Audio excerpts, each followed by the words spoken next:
amaye nka data umuntu bita The Ben yego mu ntara naturusha umufana nzava muri entertainment njya guhinga pirate ibyo bintu wabizira bisubira mu pirate utunzwe n'urwenya Melody The Ben nasumbye Melody umufana mu ntara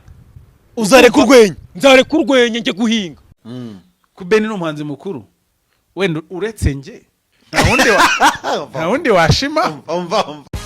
muri entertainment ni mugabanye ikintu cyitwa ruswa noneho ruswa itanafatika mani gatuma ujya gusebya umuntu papa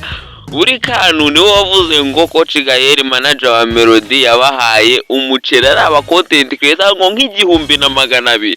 ngo bamamaze Karafuru Generation umuvandimwe we hemenya abana mushyiriyemo n'uburozi si gusa pirate ari gushaka iki aba content creator bo mu Rwanda mwagabanyije indambi ku munsi w'ejo igitaramo n'ikibera bazava mu ntara muganururo rwitandukanyije n'icyatsi umwami yamenyekanyazwa ari The Ben mwagabanyije ubugoryi mukareka gutanga uruswa tugakoresha abafana banyabo niba wumvishe neza ino video ya Bruce Melody nawe ni umufana wa The Ben kuko yavugaga ngo uretse we nta wundi muntu washimaho na washimaho ntacyakoraho ubundi abafana bari inyuma ya Melody mwese nta bataramenya icyo The Ben ashoboye Bruce Melody ni umwe mu bantu bamaze kumenya icyo The Ben ashoboye bityo rero nawe ntiyajya kwitegeza imbere mu bantu hafi ibihumbi 100 nta mufana yaguze yatanze ruswa noneho ayihereza n'abantu bakomeye Ampulisi banafite izina bro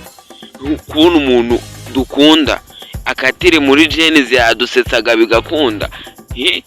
cyo kwigaragura mu ifumbi ngari gufana never ura n'ubugoryi iriya bayita ruswa mu kinyarwanda cyiza bayita bitugukwa iriya ni ruswa The Ben niwe muntu wadanje abafana be baramuzi kuva kuri Ni Forever n'izindi za mbere yagiye kora The Ben niwe mwami